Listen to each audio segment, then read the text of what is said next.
Welcome to Montage Microchurch Network, where we are making disciples by loving Jesus and loving people. This series will explore the letters Paul wrote to churches while he was in prison: Galatians, Ephesians, Philippians, and Colossians. Join us while we wrestle with and apply these amazing letters to our lives. Okay, I want you to think of one of those sports team photos with all the players lined up next to each other with their gold medals around their necks, right? You might not know all the players, but every single one of them is important. Every single one of them had an important role to play, even if you don't know them. And that's kind of what Paul's doing here at the end of this lesson, is that he's taking all of these people, real, ordinary, but important people, and listing them out. Well, we made it all the way through Colossians. Congratulations. Jesus is supreme over everything. You're complete in him, nothing to add. You've been raised with him, so live like the old self is actually dead. And now, go live it out like in your marriage someday, your family right now, your work, your friendships. And Paul closes the letter the exact way he always closes his letters, with names. A list of real, specific, ordinary people. And I want to slow all the way down here because these names tell us something huge about how the kingdom of Jesus works and actually spreads. And isn't that what we want to see here through Montage? It's tempting to skim the closing sections of any of Paul's letters for real. It just kind of feels like a list of greetings sometimes, like fine print afterthought, but almost every single person named here paid a real, genuine price to be associated with Paul and with the gospel of Jesus. Tychicus and Onesimus are making a long, and actually it's a dangerous journey just to deliver this letter for Paul. Aristarchus is in prison right along Paul. And Mark, man, he has a complicated, parts of it are a painful history with Paul that required real reconciliation to get past. Epaphras, he nearly died in service to his community, which we'll get to. These aren't just honorary second thought mentions tacked on at the end of the book. These people's lives are proof that everything Paul just spent 4 chapters writing about is actually real and actually works in human relationships. Right in verse 7 through 9, Paul describes Tychicus with 3 relational words: beloved brother, faithful helper, and fellow servant. Check this out. Tychicus will give you a full report about how I'm getting along. He is a beloved brother, a faithful helper who serves with me in the Lord's work. I'm also sending Onesimus, a faithful and beloved brother, one of your own people. Right? There's no impressive resume that we know of, just faithfulness and love. And Paul sends an actual person to deliver the news and the encouragement, not just the letter by itself. Right? He values the relational connection enough to send a human, not just the words on a page.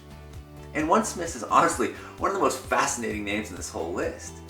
If you ever read Paul's short letter to Philemon, you'll find out Onesimus was a runaway slave who ran into Paul in prison, of all places, came to faith in Jesus there, and is now being sent back to his former master, not as a slave anymore, but as a brother. Paul even calls him by one of your own people, a Colossian, probably known to people in that church already. Right? The gospel completely rewrote this man's identity and his relationship to the exact community that he had run away from. Right? That change is not a small thing. That's the gospel doing what only the gospel can do. Think of the people in your life.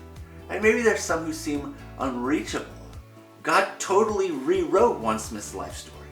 God rewrote my life story from thief and liar, arrogant, selfish, lustful, to chosen and forgiven and honest and trustworthy and faithful.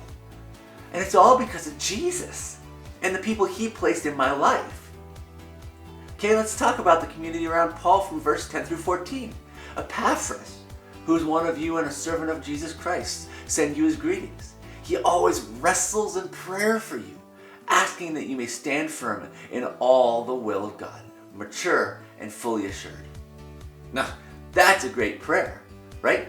This guy Epaphras, remember him? The guy who actually planted this church back in Message 1, who left his own city to encounter Jesus somewhere else and then came back to tell his own people about him. He is still praying for them, even now from far away. Paul says he wrestles in prayer, right? Not the casual, quick mention them at the end of your prayer kind of thing. That's the kind of prayer, but it costs something, right? Real spiritual labor, taking seriously what's actually at stake in the lives of the people you're praying for. Epaphras can't physically be there at the church anymore, but he's fighting for them on his knees, far away, where nobody can even see him doing it. I don't know about you, but I feel like I don't wrestle in prayer often. I think that might be something that God wants to change in me, and maybe perhaps in you too. Right? And then there's Mark. Yeah, that Mark, the same one who bailed on Paul and Barnabas partway through their first missionary trip in Acts. Right? The actual reason Paul and Barnabas split up and they went different directions for years afterwards was because of Mark. And here he is, years later, serving right alongside Paul, fully reconciled, described as someone who's actually a comfort to Paul now. That's a real testimony to what grace can do and why you should never fully write someone off.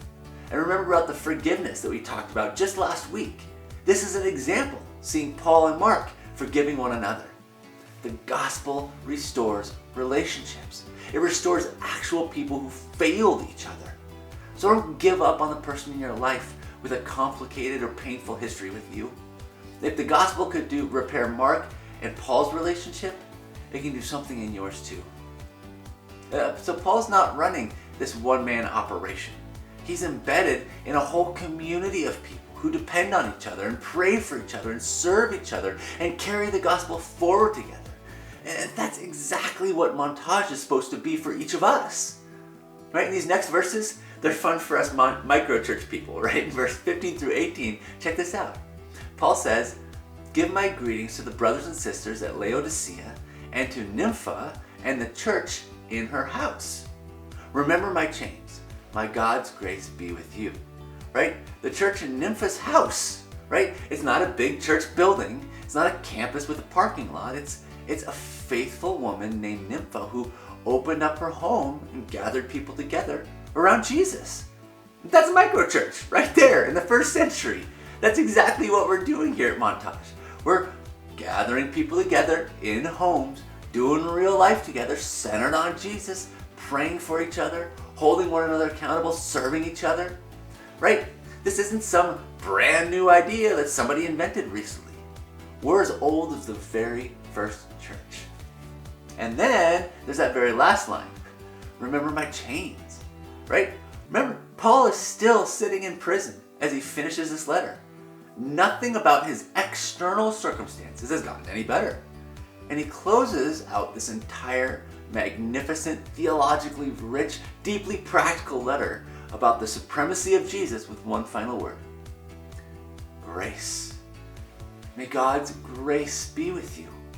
Not bitterness about his situation, not self-pity, not a guilt trip about everything it's cost him to write this letter. Just grace. Because grace is where everything starts for Paul. And grace is where everything ends. Jesus is enough, in prison or free, with plenty or with nothing in life or even facing death. Jesus is enough. Our spiritual family is the team photo for whatever Jesus does next in our Flathead Valley. We don't do it alone in isolation.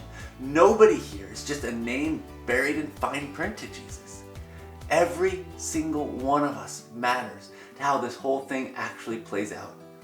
The gospel moves through real, ordinary people, faithful in ordinary things, deeply committed to each other and to Jesus.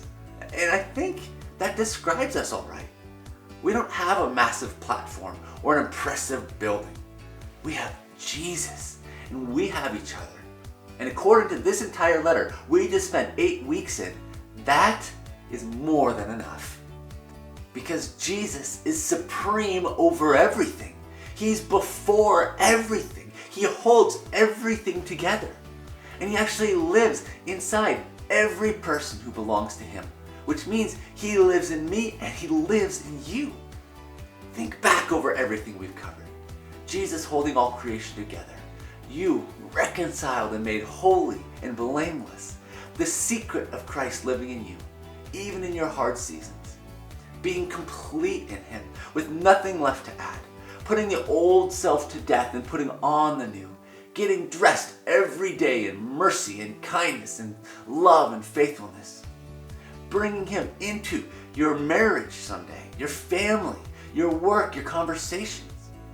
And finally this, the reminder that none of it happens alone.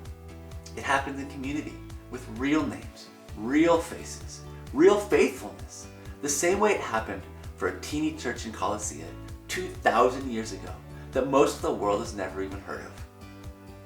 May God's grace be with you as you keep loving Jesus.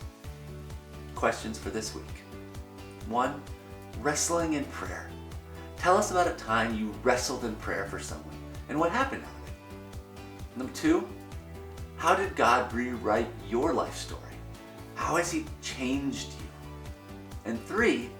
Looking back over the entire book of Colossians, what is the one thing that Jesus has been saying to you most consistently? What one real specific step can you take this week to hold on to that golden nugget and live it out for the glory and the grace of Jesus? I love you guys. Thank you for watching. If you would like more content, to connect with us, or to explore more of who we are as a network, visit montagemicro.church.